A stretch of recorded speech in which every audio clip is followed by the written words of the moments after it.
Eu tenho abdominoplastia, Chuchu. 4 filhos, possível. E aí eu tive muita dificuldade, eu fiz a abdominoplastia por conta de um problema que eu tive, que eu vou contar em um outro episódio, né, num outro vídeo. E eu fiz por conta de um problema, e daí eu esperava que eu não ia ter um bebê, e aí eu tive o bebê. E aí os problemas vieram. Mas também veio uma nenê linda, gostosa, maravilhosa.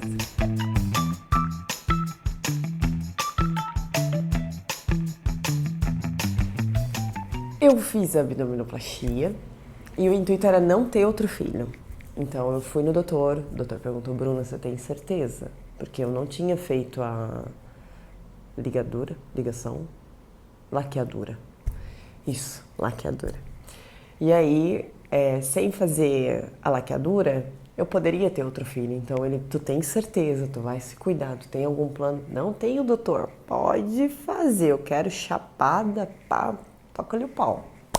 E ele foi e ele fez. E daí ele fez perfeito, perfeito, não tem pele pra esticar.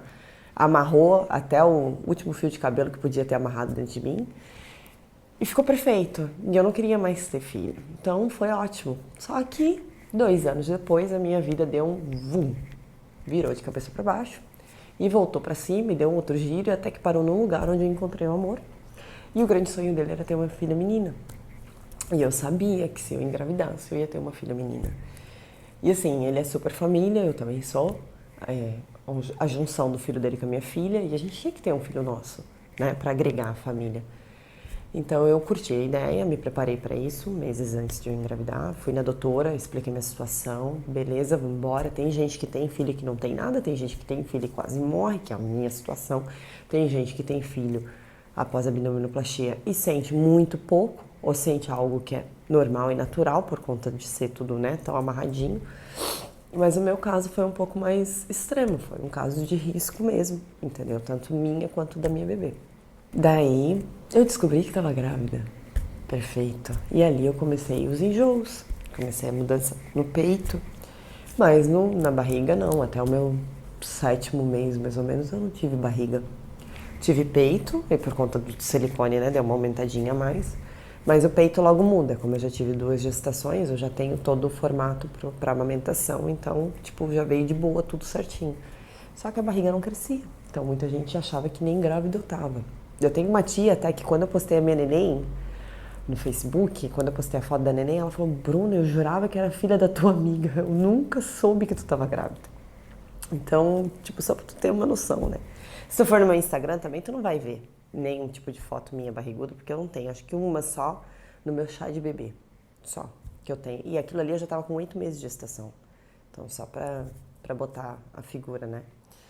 E aí, nisso, eu descobri que estava grávida, eu já sabia que ia ser uma menina, mesmo antes de fazer a ultra. E aí eu tive as complicações. Eu tive desidratação, eu não conseguia comer, eu vomitei 9 meses. 9 meses vomitando. Eu passei desidratando, 9 meses desidratando. Nunca passei isso nas outras crianças, eu achava que eu tinha, sei lá, pressão alta, alguma coisa assim, mas não era nada disso. Era tudo em questão da minha cirurgia. Mal-estar, não conseguia andar, não conseguia botar roupa, não engordei. Emagreci mais do que deveria, até porque quando eu engravidei eu já estava com 10 quilos abaixo do meu peso, então eu estava super, mega, hiper magra. E aí aquilo ali só foi mantendo, entendeu? E piorando, não foi uma coisa que foi melhorando. A nenê, ela foi crescendo saudável, eu fazia as visitas periódicas, a gente fez todo um acompanhamento, a minha doutora sabia dos riscos, porém as ultrassonografias eram todas frustrantes, porque cada vez que eu ia, por conta da linha essa linha que tem, né, aqui na barriga da abdominoplastia, tu não consegue ver o rostinho do neném direito. Às vezes o neném tá numa posição que tu não consegue observar os detalhes, fazer todas as medições, e isso me preocupava. E teve até um dia que eu fui fazer uma ultrassonografia 3D, que na verdade agora já é 4D, gente. E aí, quando eu fui fazer a ultrassonografia, ela não conseguiu ver o rostinho da nenê. E quando ela viu o rostinho da nenê, ela viu um furo aqui, né? E aquilo ali deu uma apavorada na gente.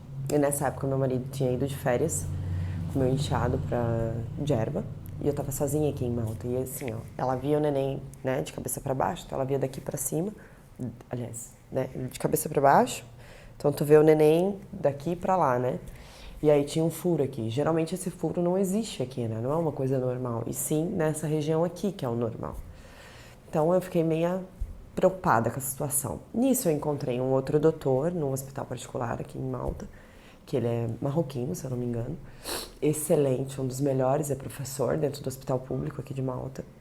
E eu pedi pra ele a ultrassonografia, expliquei pra ele a situação. Ah, minha filha, ele fez eu ficar até de 4 pra fazer a ultrassonografia, porque era impossível pegar o rostinho dela. Só que nessa ultrassonografia eu tive a certeza de que a minha filha era perfeita. Perfeita, modo de falar, porque independente se ela tivesse esse furo ou não, ela ia ser perfeita, né? Minha filha. E com toda a nossa trajetória já é uma vitória. O nome dela é Thaís Vitória, por tudo que a gente passou. Então eu não vejo diferença. Mas uma segurança a mais, até porque se eu precisasse de algum tratamento extra depois do nascimento, eu já tinha todo, né, um preparo. E aí, com isso, eu tive que mandar fotos também para o meu médico no Brasil, eu tive que conversar com ele, porque eu tive inflamação nos pontos durante a minha gestação, os pontos saíram, que eu tenho foto, saíram na minha mão. A minha doutora estava hiper mega preocupada de como que ela ia fazer essa cesárea. A gente teve que escolher o hospital, porque aqui tem um hospital público, até fiz um post já no meu blog sobre isso. Tem um hospital público, que é o melhor do país, onde tem UTI neonatal, e tem um hospital particular. Muito bom também, porém não tem a UTI neonatal. E na minha situação, a UTI neonatal era essencial. Só que eu não poderia ter a neném lá, porque a minha doutora, em especial, ela não faz a cesárea dentro do hospital público, e sim no particular. E no hospital público eu poderia cair com qualquer outro médico. Então eu tinha medo daquilo que poderia vir a acontecer, até porque a cirurgia, né, de abdominoplastia, porque eu fiz não foi barata, não é algo que todo mundo faz do dia pra noite. Então eu não queria perder tudo, sabe, ao mesmo tempo. No final da minha gestação eu criei barriga, como normal, como todas as mulheres. Não foi uma barriga enorme igual das minhas outras gestações, eu não ganhei tanto peso igual as minhas outras gestações, eu enchei muito, então a minha cara ficou bem enorme, mas eu ganhei estria, o que pra mim é quase um prêmio, porque eu não tive das outras, eu tive dessa, porque eu não tinha pele pra esticar. Então acho que dos males o menos pior e ela continua lá e eu tenho orgulho dela. E daí, depois disso tudo, eu liguei pro meu médico, conversei com ele, a minha doutora fez todo, ela bateu foto, ela estudou de como ela ia fazer minha cesárea. Aí eu vim pro hospital, a gente organizou tudo direitinho. A enfermeira aqui, porque aqui a gente chama a enfermeira de midwife, ela achava que eu tava com manha, porque nas minhas 2 últimas semanas eu queria logo tirar a nenê. E eles não queriam tirar a nenê porque era considerado risco, né? Minha Thaís nasceu com 36 para 37 semanas, então era considerado alto risco. E ao mesmo tempo eu não poderia ter um parto normal, porque a doutora falou que poderia perder mãe e filha. Então foi bem complicado, assim, sabe? E nesse meio tempo eu tinha os outros 3, eu tinha trabalho, tinha várias coisas acontecendo ao mesmo tempo e eu não paro. Então era um problema seríssimo.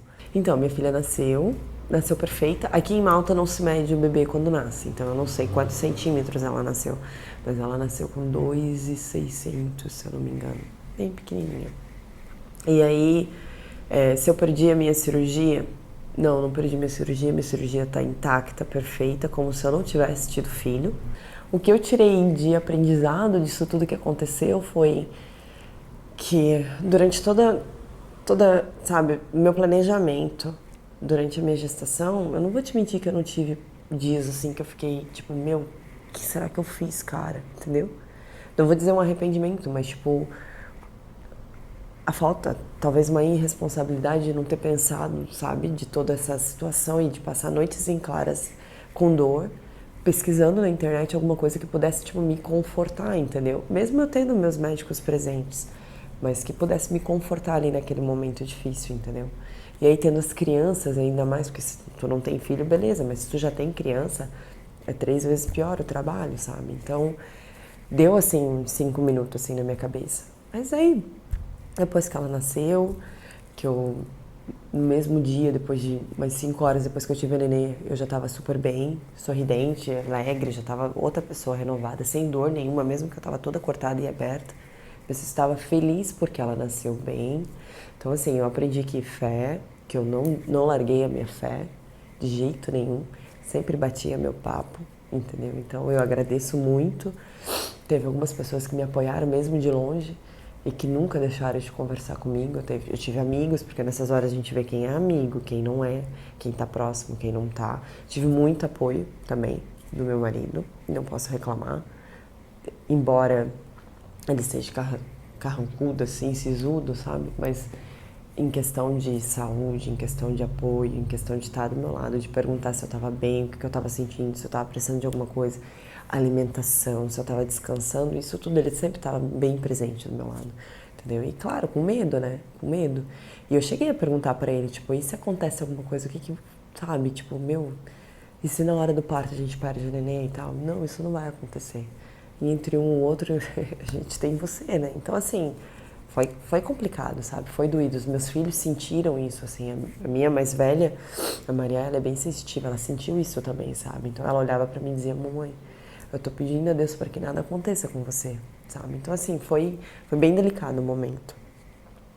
E aí eu tive a Thaís, deu tudo certo, a Thaís nasceu de olho aberto, linda, pequenininha, mas linda, saudável, sem nada.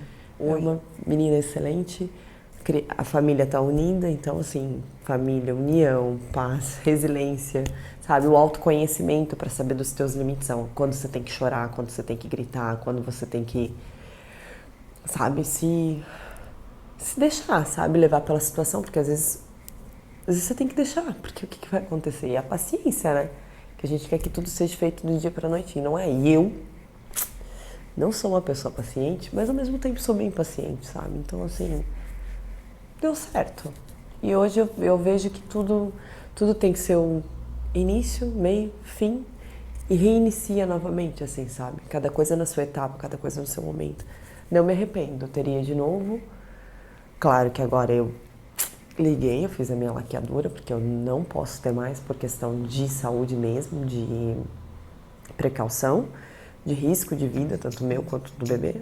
Mas se eu não tivesse a minha abdominoplastia e a minha cirurgia de ligadura, com certeza eu teria um próximo filho. Que eu nasci pra ser mãe. Tchau.